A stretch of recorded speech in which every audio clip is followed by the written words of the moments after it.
That's so cool.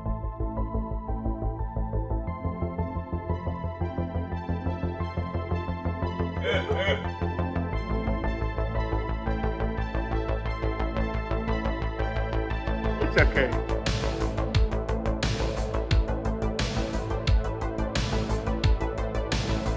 It's going to be amazing.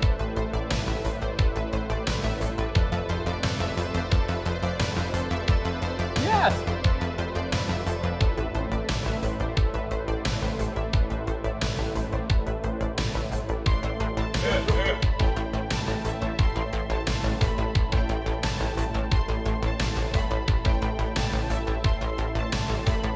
It's going to be amazing.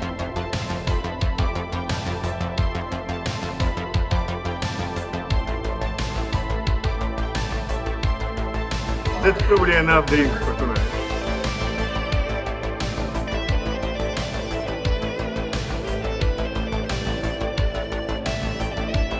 That's so cool.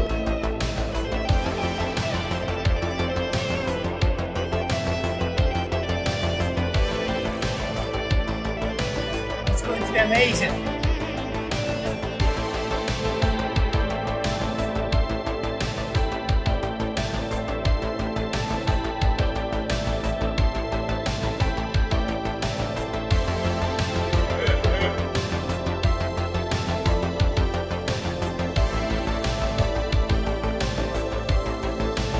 It's going to be amazing.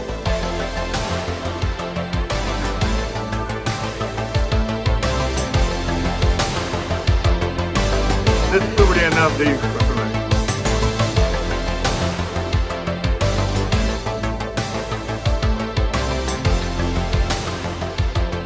Yes.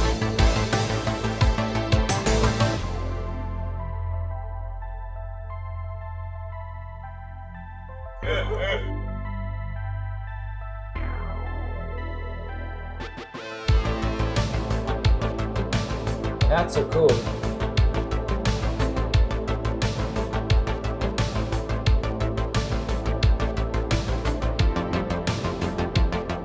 It's okay.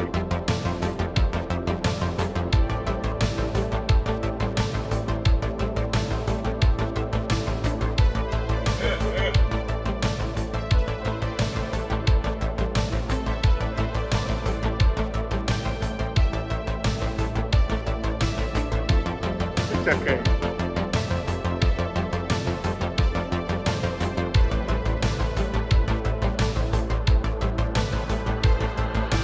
Yes.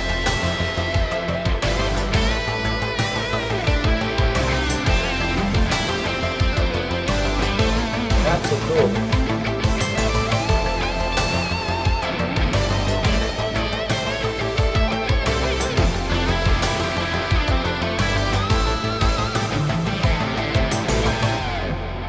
That's probably enough drinks for tonight.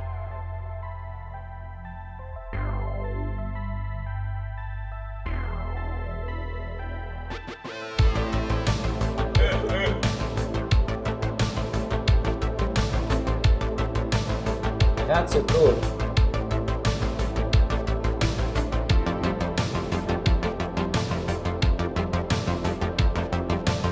It's okay.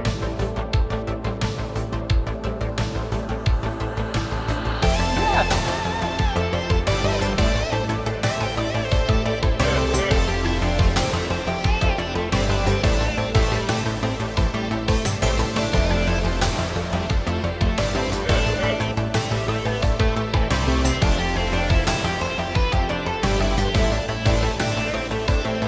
It's going to be amazing.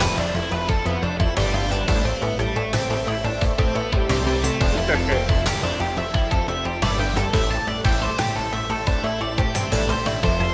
Yes.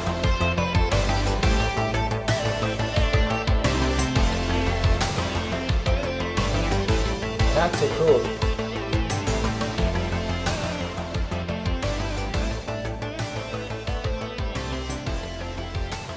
That's probably enough drinks for tonight.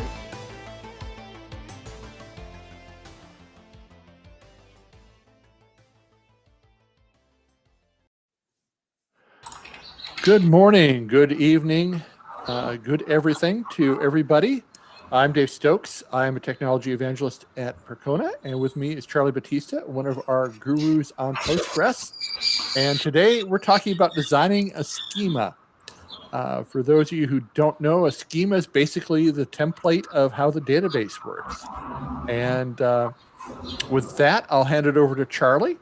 And if you have any questions, please put them on the chat channel for YouTube. I'm watching it over here, or on Twitchy, and I'll try to not Twitchy. I didn't get enough sleep last night, so I'm trying to remember our Twitch on our live stream there, and I'll answer what we can, get them to Charlie, and hopefully you all are having a great time. So please take it away, Charlie. Hey Dave, hey. Well, it's glad to be here with you guys again. So last time we talked, I was in the EDT from Brazil, right? So that was a great experience. That was a great conference.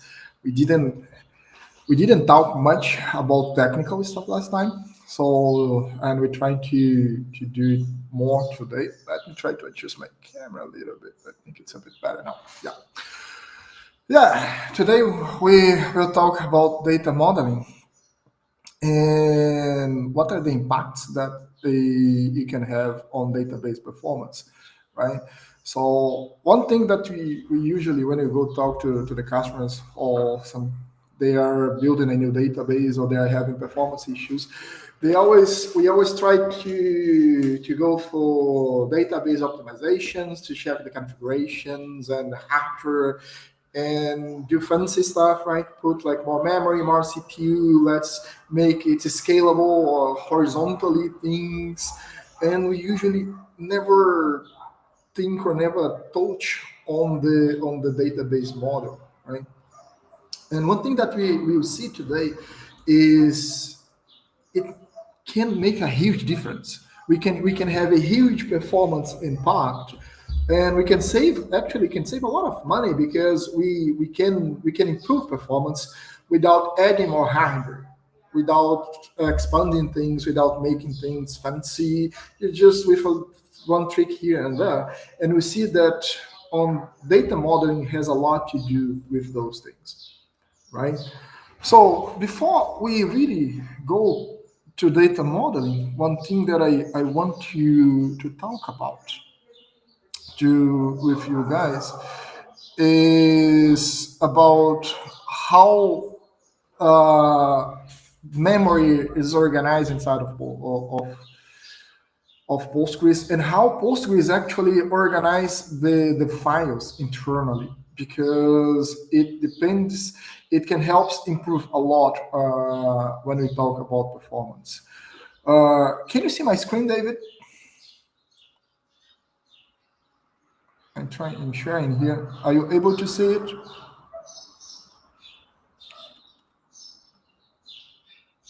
Okay.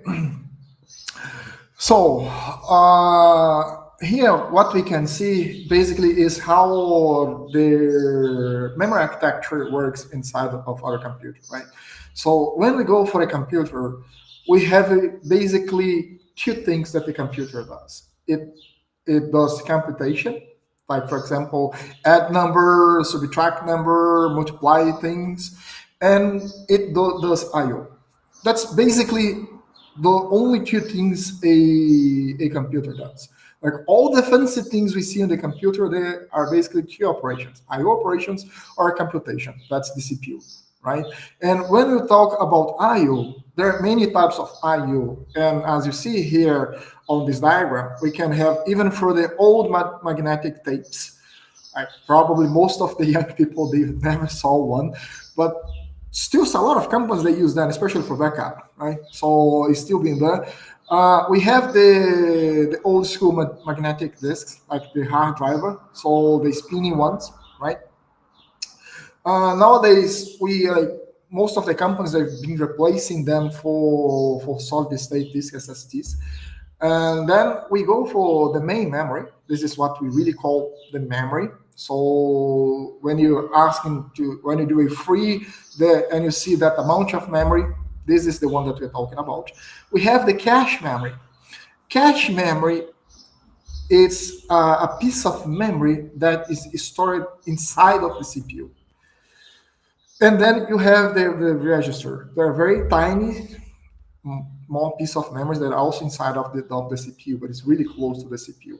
So one thing that we need to keep in mind is the up here on this triangle, the faster the memory is, but the more expensive it is as well.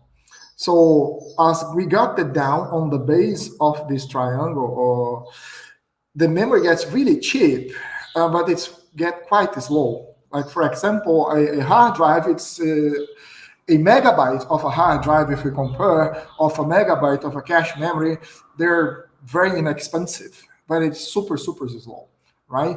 So this is one thing that we need to keep in mind, because most of the data that our storage, they are down here, right? Not magnetic disk anymore, but most now are solid, but it's still a lot cheaper than when we go for cache memory, for example. That's why we store them. Another thing is the memory, the data that is stored on those disks, we can persist them. So we can restart the computer and the data will still be there. That's not the same as happen with main memory and cache memory, neither the register. If they lose power, we lose that data. Whatever is in memory, from memory up, whatever is in there, we're gonna lose that memory, right? Let's keep that in mind. So another thing that we need to understand is the CPU is not able to directly access the magnetic or the SSD. When I say it's not able, there is no physical connection. There is no cable from the CPU to those devices. So we need a helper from a controller that we call I/O controller that you usually access it by the main memory controller. So when we say that the CPU can only work with data in the main memory, that's one of the reasons. So because the CPU has not really direct access to our hard drive. It needs the data to be copied from the hard drive to put in the main memory, right? So every time that you need to open a file, to read a file, to save a file, whatever operations with a file that we do on the disk, it needs to be sent to the memory and then flush it from the memory to the I/O, or needs to be copied from the disk to put in the main memory, and then the CPU can work with the data in the main memory, right? So then all the data that the CPU works, it needs effectively be inside of the main memory, right? So that's another thing. And not only because memory is faster, actually, the CPU uses the main memory as a storage. The data that CPU really works with, it's being copied to the cache and then to the register. And accessing the time access from the register to the main memory is also a huge difference. It's a lot faster if we can keep the data closer to the CPU, especially in the cache and in main memory, right? That's why cache is so important, because it's make everything a lot faster. And because of cache is so important, we've been designing data structures to keep more and more data closer to the CPU, or to use the data more efficiently, right? So those strategies we call locality. So the more we can keep the data closer to the CPU, the better, because when the CPU needs to access that data is closer, like in the cache memory or maybe in the register. So that's why we've been like in computer science, we work a lot to try to build data structures and algorithms that can keep the data closer to the CPU, right? And all of those things, they influence how we build our files and how we access our files. Another discussion is the way that we access the files. It's been changed a lot, especially now that we most of the company, or a lot of the companies, have been using SSD.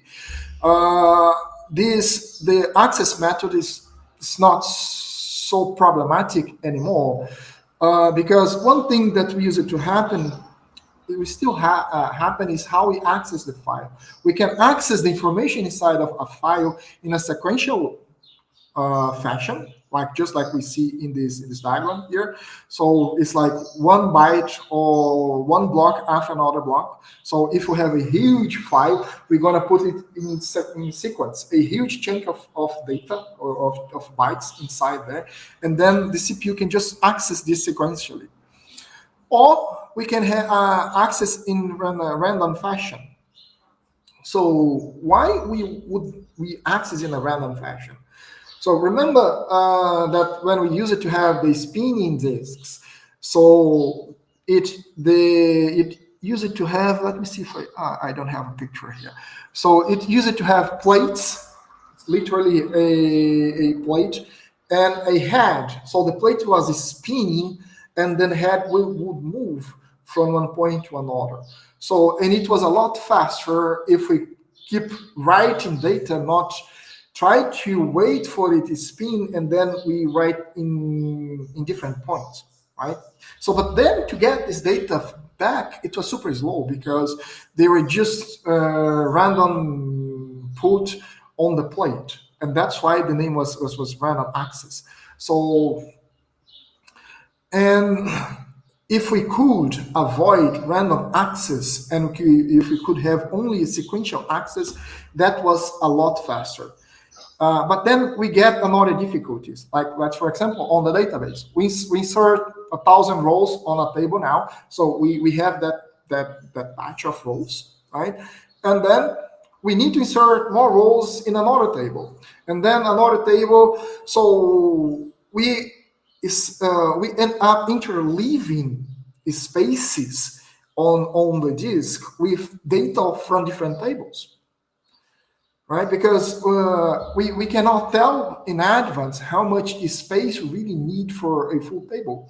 As the database grows and shrink, so those tables, they can grow, we can insert and update or delete things. So it's really hard to predict how we're going to use that space. And that's why the random access is so effective, because you just put a portion of data in, let's say, 5 blocks, and we use that 5 blocks. The next 5 blocks or 10 blocks or whatever blocks, we put data from another table, and then after that one with another table. So when we do a select, now the CPU needs to collect all those dispersed amount of blocks, put them together, and show us as if it was a unique single file.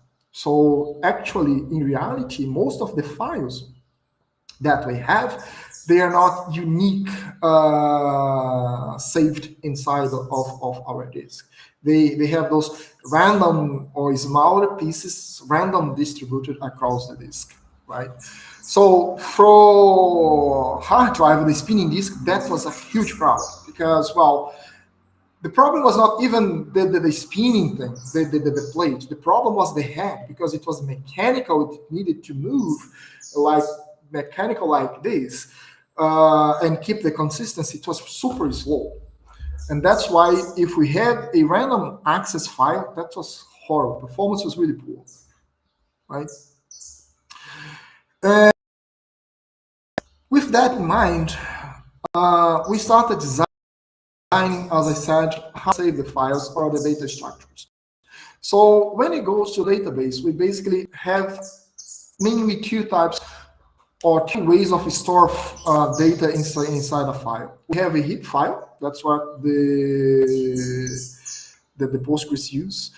And a heap file is just a file with sequential file. There's no really much of organization inside of the file. You just put in the data there. Of course, we have the headers to tell us in advance what is inside of each block, because each piece of the file is divided in blocks. That's something that actually is kept, but it's important also to let me come back here.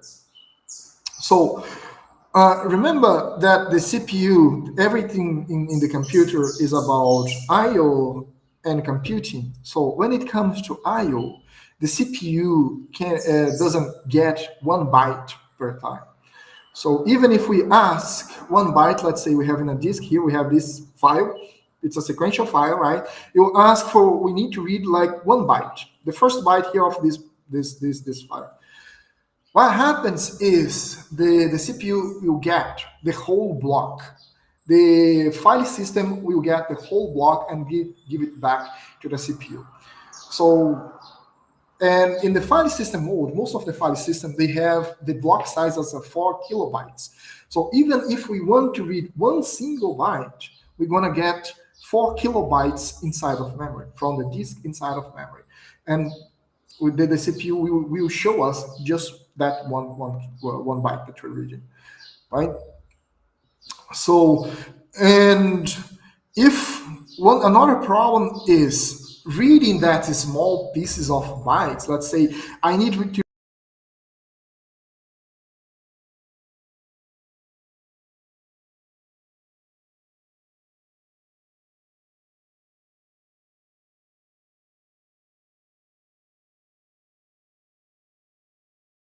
of space in memory, because we have the data so dispersely, dispersely distributed here inside of our file, right? It's horrible for performance and for everything, because we read a lot of things. We're going to have a lot of I/O just to collect 20, 50 bytes, right? So that's one thing. If we can keep the information close to each other, I need to read like only one block, for example. I can do only one I/O operation that is a 4 kilobytes in size, the I/O operation that we're talking about here on most of operational systems, right?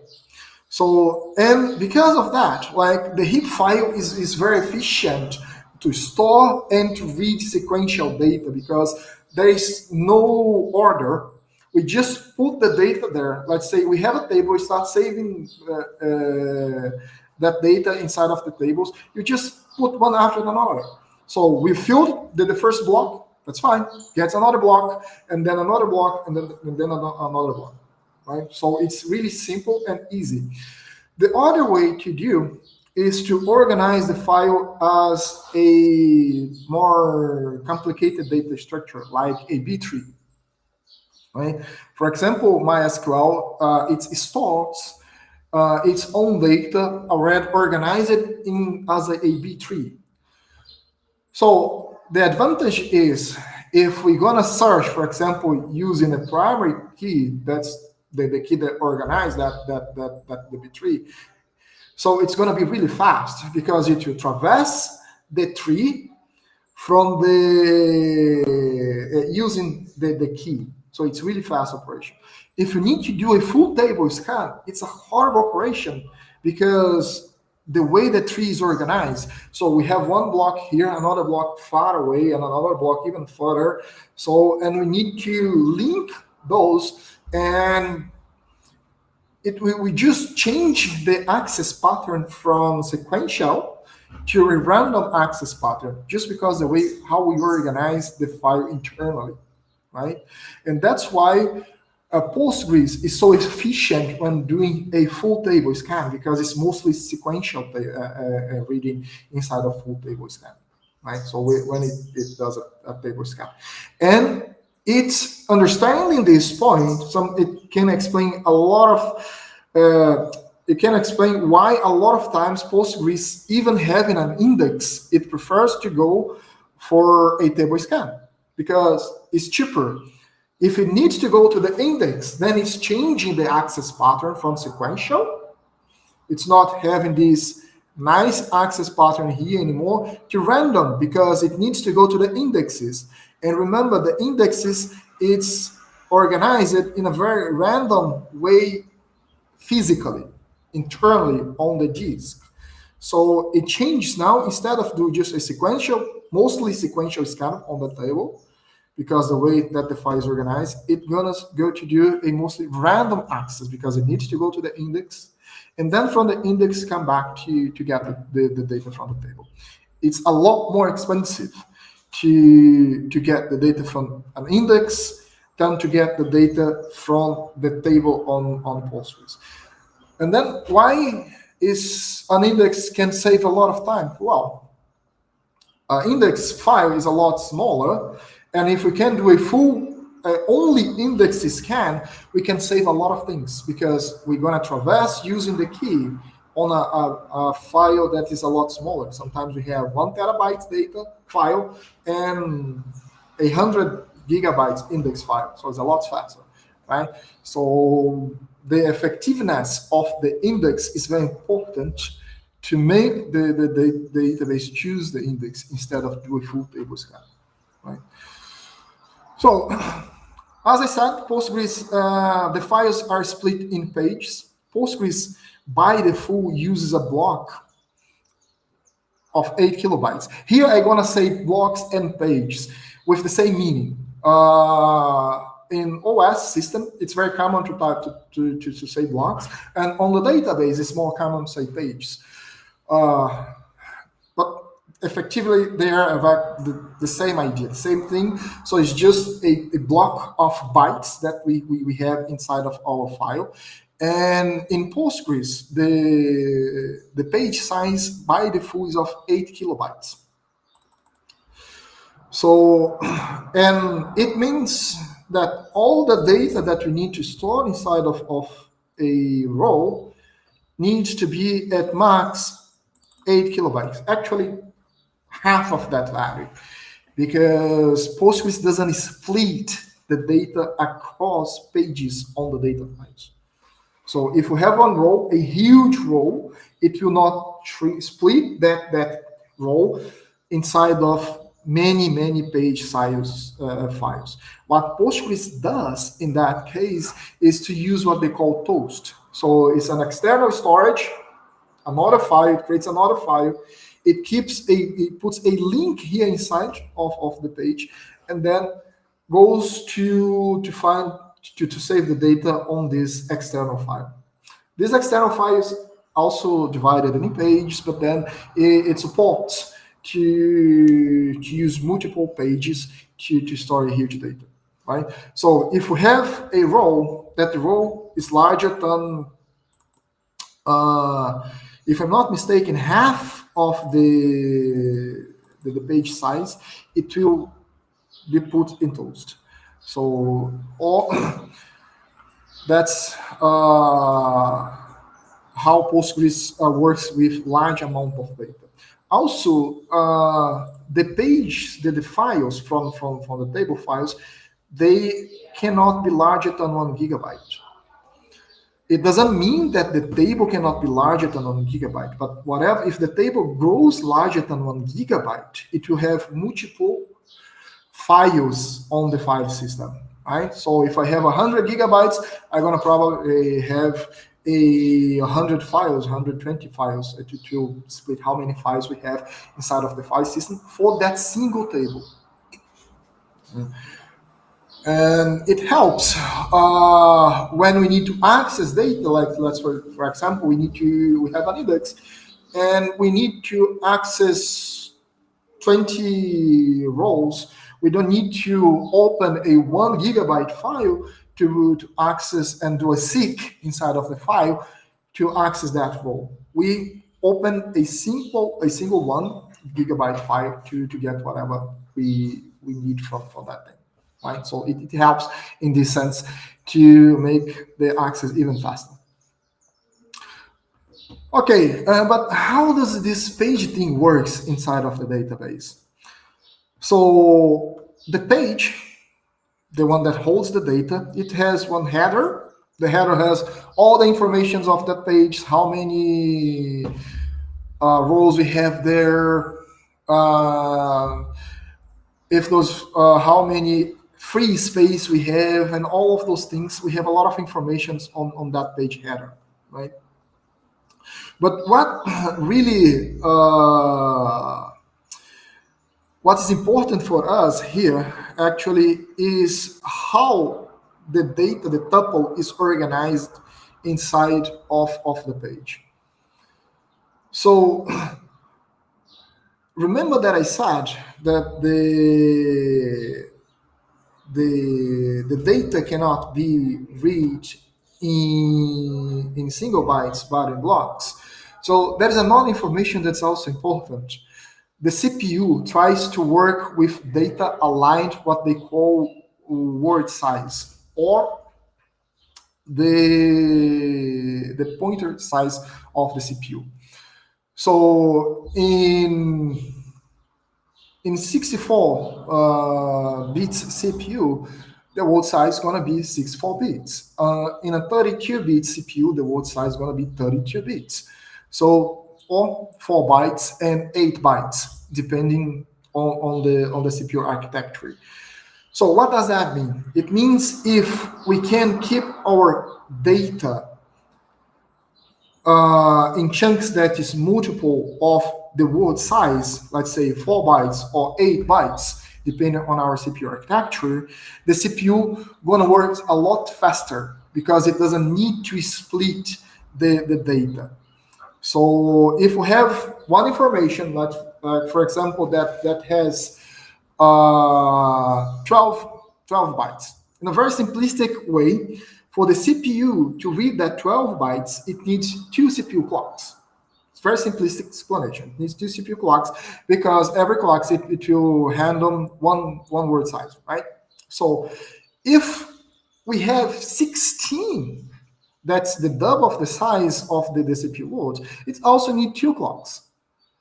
So in this case, having 12, we're actually wasting space that could be worked off the CPU.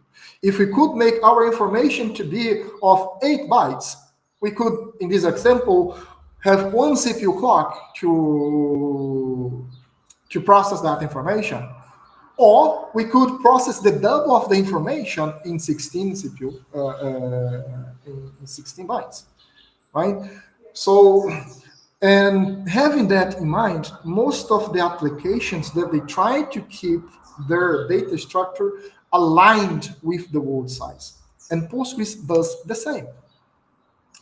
Postgres try to save the data internally aligned with the word size.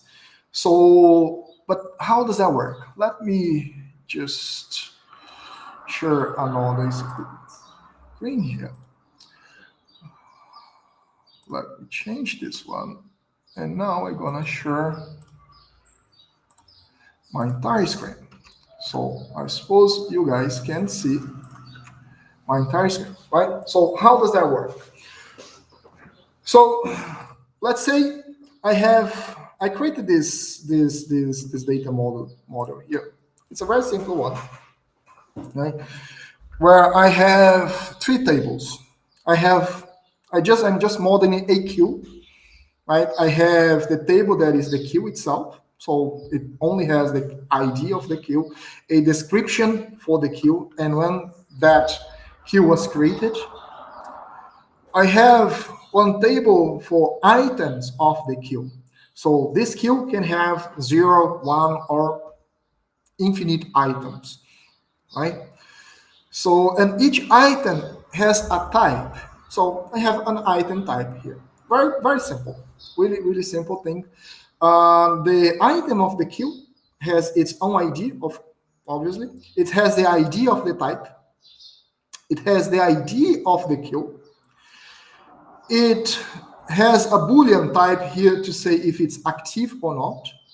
It has an ID of the parent because we can have one item, then can split in multiple sub items and be processed later. So we need to know who is the parent of that item.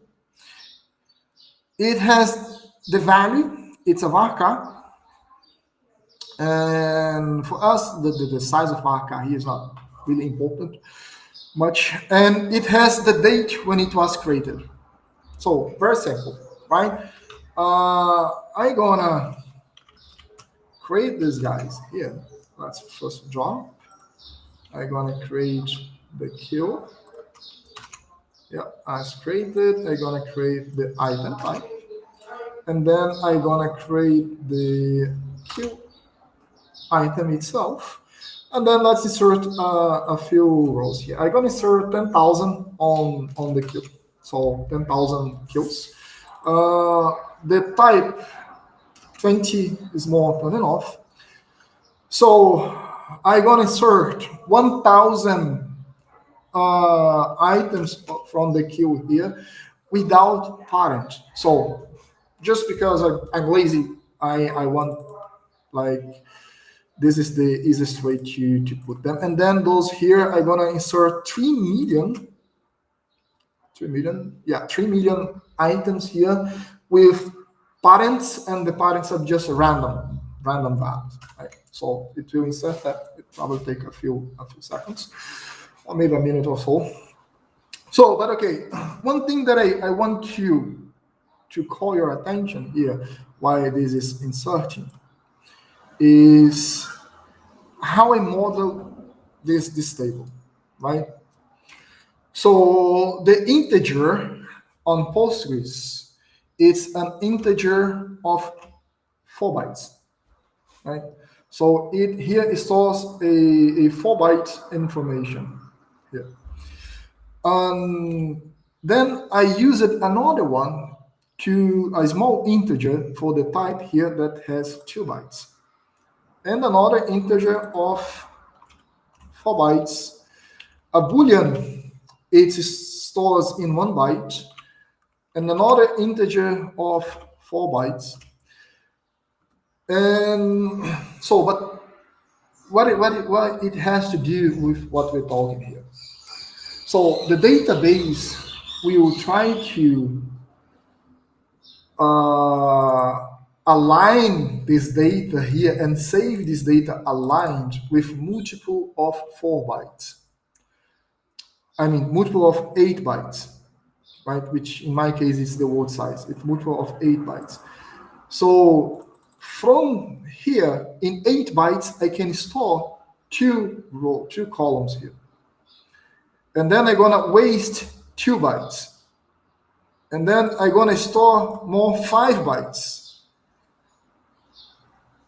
But I cannot store this full 8 because 5 plus 4 are gonna be 9. So this 4 needs to be in another one. So then I'm gonna waste 3 bytes here. So, well, I have a parent ID 0. Okay. Let's fix this here just to make sure. Okay, it's inserting. So just because the way I organized the rows, the columns here on my table, I'm wasting space on my table. And we'll see soon when this is finished here, we'll see the file size. What is the file size that we have here? But while we wait, what I'm gonna do, I'm gonna reorganize this table here in a different fashion, right? Instead of, I'm gonna get everything that is of 4 bytes put together. So 4 bytes. And I'm gonna put these 2 bytes here. And then leave the varchar at the end. Because, well, as it can change the size, we cannot really predict how what's gonna be the final size. So that's ideal to leave them everything that's is not fixed size at the end of the table, right? But I'm not going to create this table. What I'm going to do is I'm going to create, but as a select, create item 2 as select these columns because, well, we want to have the same data, right? If we're comparing, we need to compare apples with apples. So then this is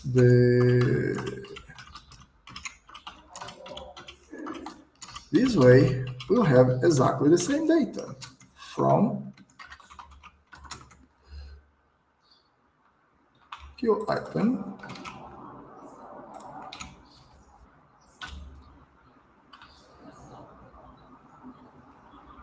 well, it's still populating here. So, but we already have our select. And in a second, we'll have here.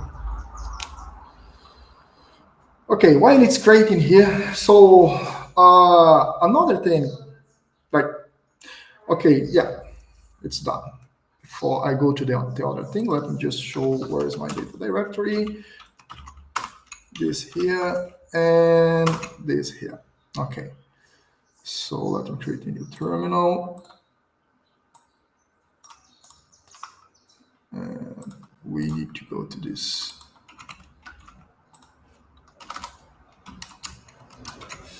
This is the data directory. This is my database.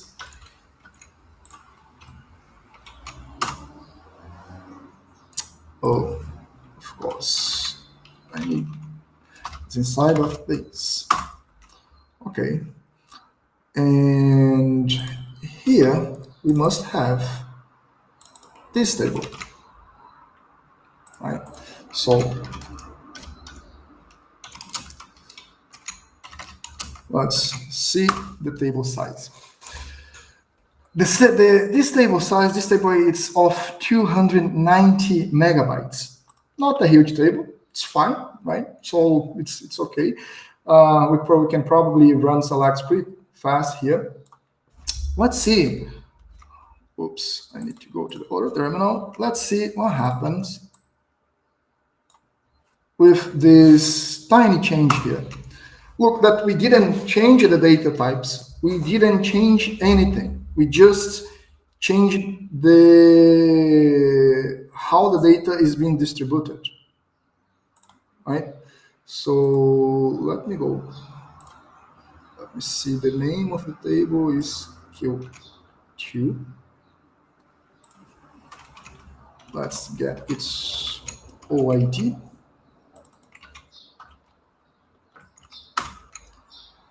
Okay, this is the OID. And if we go here,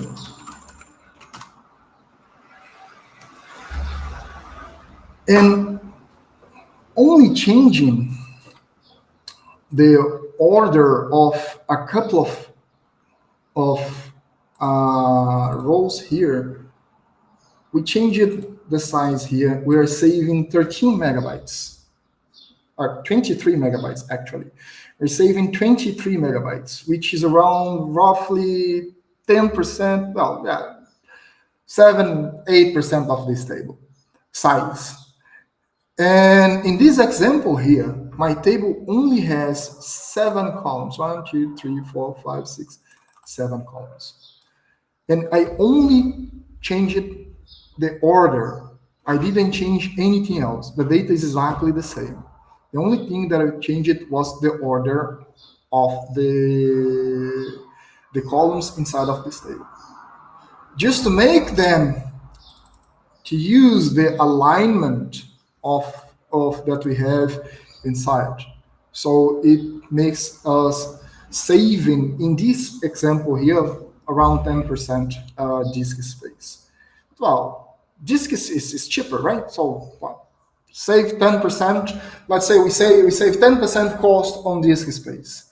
But remember, everything that is in disk, when you need to do a select, it goes to memory. From the main memory, it needs to go to cache. From cache, it's being processed by the CPU. The cost and performance gain, they can be really, really significant. So, and we're talking about a small table that has 7 rows. So a lot of systems out there, they have thousands of tables. Each table, they have hundreds of columns. What would be the impact in a huge system only changing the order of the rows inside of the table? And this is what we when we say that understanding how the data works inside of the database to make a good data model is important. And not only, and this is example is one of the examples. We're just talking about the physical model. So low level is physical. So, but what about when you go for the logical? What about designing a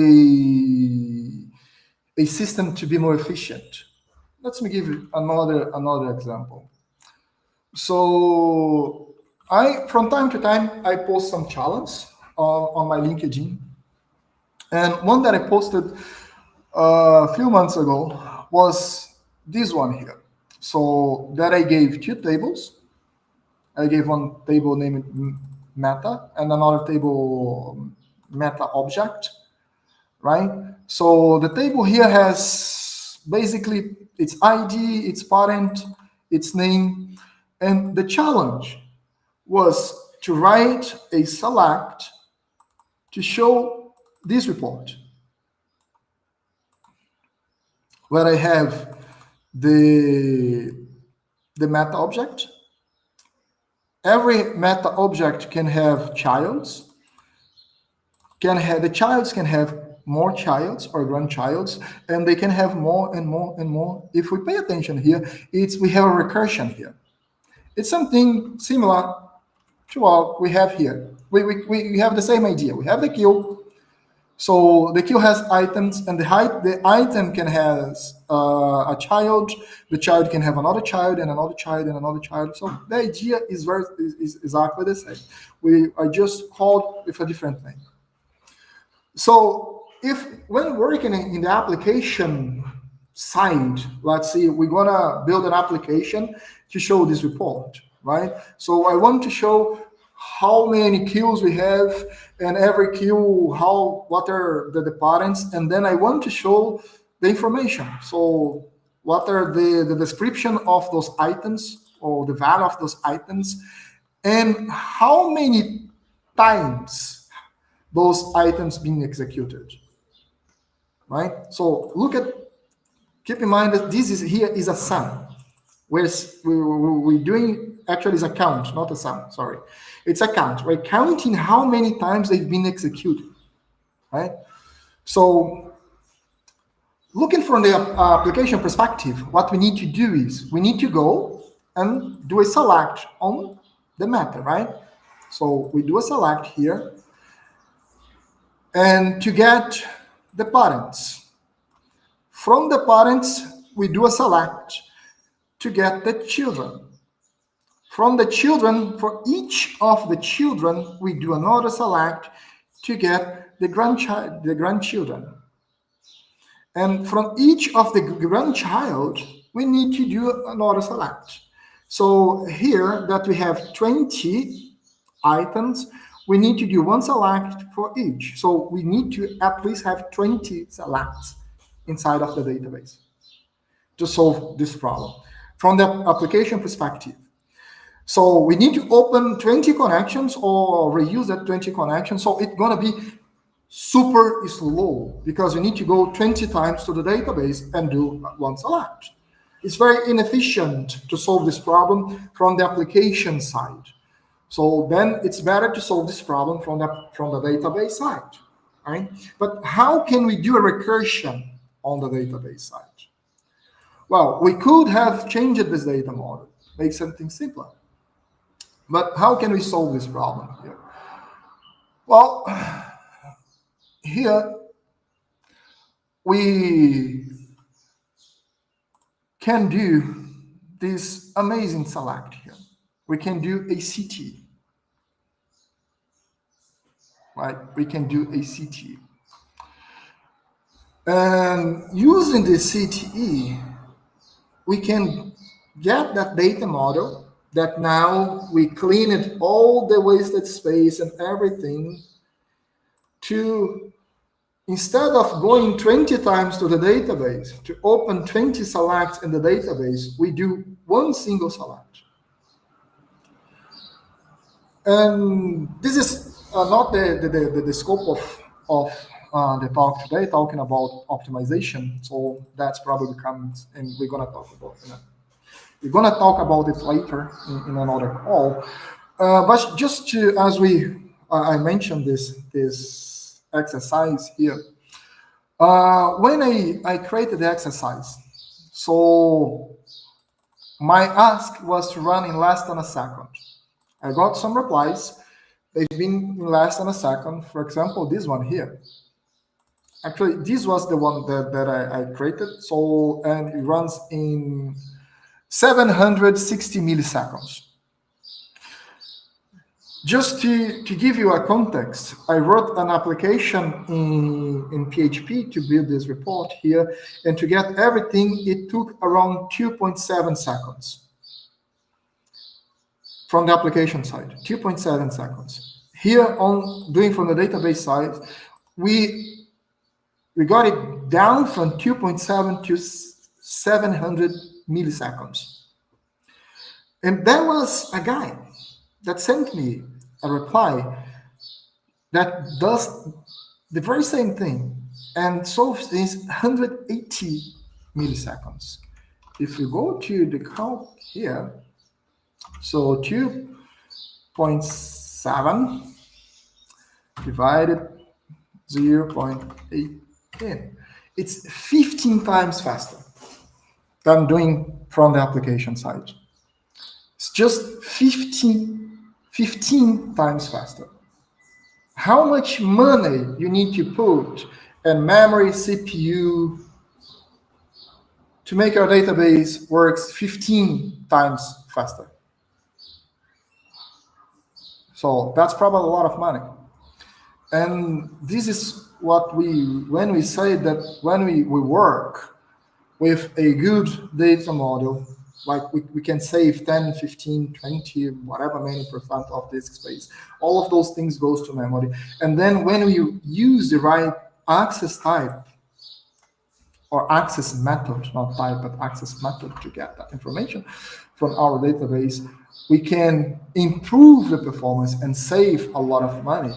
We can see our database growing healthier and not losing performance, and we can still keep doing, like, can have the database still doing the same kind of workload, the same performance with a different type of workload. Actually, that's what I meant. And yeah, that's what we prepared for you today, guys. I hope you enjoyed. So, Dave, do you got questions? We had one that I think you answered. How many blocks can we read in one I/O operation? So, was it 8K? One 8K block? Dave, I cannot hear you. Whoops. I think my internet has some kind of issues here. Now can you hear me? I see. I'm showing up here. Let me make myself louder.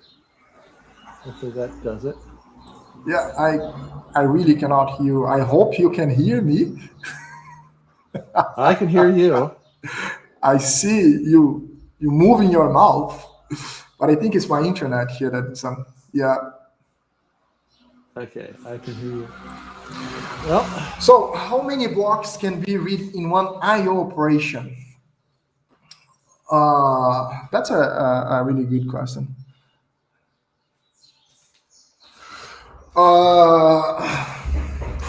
This is architectural dependent, and the block size is also architectural dependent on. And I've seen a lot of vendors, they've been increasing the block size from their SSDs. So historically, we could read one block per I/O operation, and it was fixed of 4 kilobytes block size from the disk, right? But it's been changing, and Now I can not really tell you if it's still the same. It's still one block per IO operation. I'm trying to see if I remember from anything, but yeah, I really don't remember. But I think like mostly on the calculations that I do for performance, I always consider one block for IO operation. So I try to put the more things I can put inside of the block, so to make things faster. I see also another one. Is it possible to increase the query speed using parallelism in Postgres? Yeah, it is. And in fact, Postgres already does. I think from starting on version 10 or 11, I don't remember the version, but we can have multiple process working on the same table, right? So, and there is a parameter that we can enable and disable, and I believe it comes enabled by default. I'm not sure. And we can tell the max number of parallel executors that we can have. So there are there are a few configurations that we can make it more or less prone to the optimizer to make it parallel. But yeah, it's possible. So it's possible to do a full table scan in a parallel fashion. So if you have a huge table and then you have, for example, 10 executors, so that's going to be a lot faster than doing that full table scan using just one single executor, right? So that's possible to use parallelism, and Postgre already does, especially on the newer versions. So if you are on the version 13, 14, for sure, it's there. And on top of my mind, I don't really remember what was the version that is being included, but I think it was 10 or 11. But yeah, it's there. Ancient history. Well, I think that's all the questions we have. I don't know if Charlie can hear me. Well, any other question, guys? Well, if no more questions, thanks a lot. Okay, well, thank you, Dave. That was really, thank you, sir. It was great to be here with you again, and I hope that was enjoyable and useful. Okay. Well, folks, have a good one, and we'll see you next time, and have a great day.